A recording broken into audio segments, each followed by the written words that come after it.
I've threaded the line through my CTX SR feeder. This is a 7-foot rod, perfect for a little short chuck that we're faced with today. Shortest feed rod, by the way, that I have ever used, and I think it's going to be spot on for this. And what I thought I'd do is just show you the rig that I'm going to use today. I might be swapping between bomb or feeder. I imagine maggot feeder could be good today, maybe a bomb and bread. So I want a bit of flexibility in the rig. So I'm going to be using a little snap link. This is a tiny little snap link, and I've actually replaced the swivel on this link, which is a fiddly job, with a tiny diamond eye swivel. So the eye of that swivel is really, really small, and I've done that for a reason. I mean, you could maybe use some pliers and crimp the standard swivel that's available on these links just to create that smaller diameter eye, but the small diameter is really important. So I'm threading that onto the line, and then I'm going to tie with quite a big tag. I'm going to tie a little loop, and that little loop is going to house my hook length with a loop-to-loop attachment. And what I'm doing is I'm not going to cut the line yet. I'm going to twist in opposite directions between my finger and thumb and both hands with the loop tire on, and I'll get a spin on the loop tire. That loop tire, I'm leaving it on there because it adds a bit of weight for when I'm spinning. And now in the main line I can tie off just that little inch or so of line with a figure of 8 knot.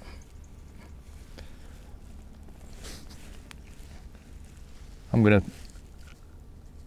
bite that off, put the tag in my bait tub. I can trim that off even tighter. So now you can probably see that I've got a little loop, a little twisted section of line, and a knot. And that knot is big enough to stop my swivel on the line. And this is creating a really nice running rig. I've got a little bomb just to show you how that's going to sit on the line. So you can see there, everything's stopped with that knot. Nothing on the line apart from that bomb, that weight. There's no beads, nothing on there at all.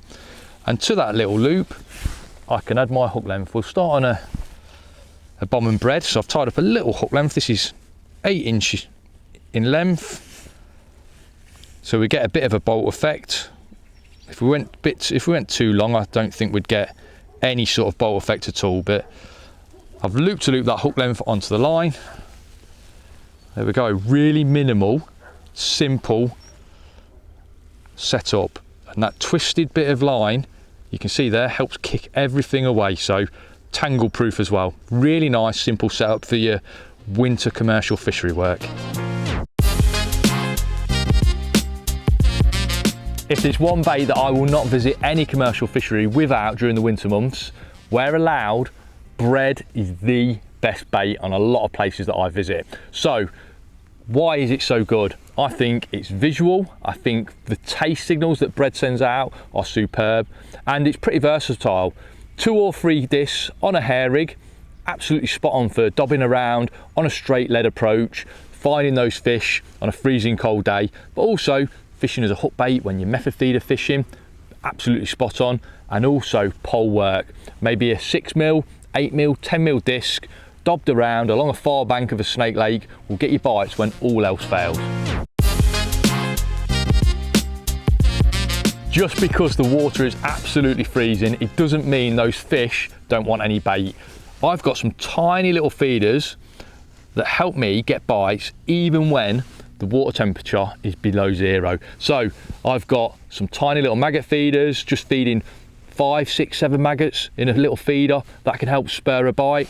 Also, I've got some tiny little ground bait feeders, filling those feeders with some really fine dark ground bait, maybe even a few micro pellets, just enough to trick a couple of fish into taking your hook bait. Tiny feeders make a really tiny splash on the water surface, and also it means you're not forced into filling that feeder, so you can regulate the amount of bait you're feeding those fish. Remember, just because it's freezing, the fish still want a little bit of bait. These tiny feeders will get you a bite when all else fails. This is a lovely little setup that I'm using today. I've actually got a really short rod out of the bag, and you know what? this is a great setup to have in your rod bag for days like today where it's absolutely freezing cold. It feels like I'm waiting an age for a bite today, and the last thing I want to be doing is sitting there holding a pole, and my hands, they get freezing cold really easy. So I can use this little rod. This is an SR feeder. It's 7 foot in length. It's part of the CTX range from Free Spirit. It's available in 8 foot as well. It's a beautiful little tool, bends all the way through to the butt, really sensitive quiver tips, and I can cast this rod out, get my hands in my pockets where they're nice and toasty warm, and safe in the knowledge that my presentation is absolutely spot on. And you know what, there's a big trend for these short rods at the moment, and I can see why. There's a lot of snake lakes where wind affects the snake lakes really badly. Holding a pole at 14 or 16 meters is really awkward, sometimes impossible. So short rod like this, casting a little bomb or a method feeder across those snake lakes is definitely a real winner. Mega fun to use as well, absolutely spot on. And I think this rod is going to sit in my rod bag, and no doubt it's going to be out a few more times in the next few months, because I think it's absolutely perfect for the job. Quiver tip choice is something that's mega important, especially during the winter months, and something that I always go by, especially on smaller expanses of water, smaller commercial fisheries, is I want to use the lightest quiver tip I can possibly get away with. Now, Free Spirit supply a load of different quiver tips in a load of different options for their rods. The two different types of quiver tips that I think most people are going to come across are glass quiver tips and carbon quiver tips, and each has got a really useful time and a place. So carbon quiver tips usually blend in with the rod absolutely beautifully, because obviously the rods are made of high quality carbon, and so are the quiver tips. Everything blends through. It makes the rod a beautiful tool for playing fish. So when I'm fishing for fish that generally bolt away like a carp or F1 or a big bream, and by indication looking for little flickers of the quiver tip aren't so important, I'll go for a carbon quiver tip. As a general rule, I like to use a 1 ounce quiver tip for 10 foot or 11 foot rods, probably go to a 1.5 ounce or 2 ounce quiver tip for a 12 foot rod as a general rule, but obviously you can change that for certain situations. This time of year though, when I'm doing a lot of short range work and fishing for smaller species of fish that probably aren't biting as aggressively, glass is a brilliant material. So you'll find that on the Free Spirit quiver tips, you'll know it's glass because it'll be denoted on the tip. This is a glass 1.5 ounce tip. It's got a G in front of the rating there, but also you can see at the base of the tip, it's a more opaque, clear material, whereas a carbon quiver tip is obviously very dark because it's made of carbon. And glass gives you loads of different properties to carbon. Glass is a lot softer. It's almost a little bit, I don't want to use the word wobbly, but it's a little bit more wobbly, you know, so you get a different bite. The fish, those smaller fish, when they're shaking their head against the weight of a feeder or the weight of a quiver tip, they just can't seem to get rid of the hook as easy. And you've got to remember, those smaller fish, they haven't got the weight behind them to bolt and drive the hook into their mouth like a carp or an F1 maybe. So those smaller fish are relying on you picking up the rod after that fish has maybe shaken its head, and you just can't rid that hook point quite as quickly. So a glass is very good for that.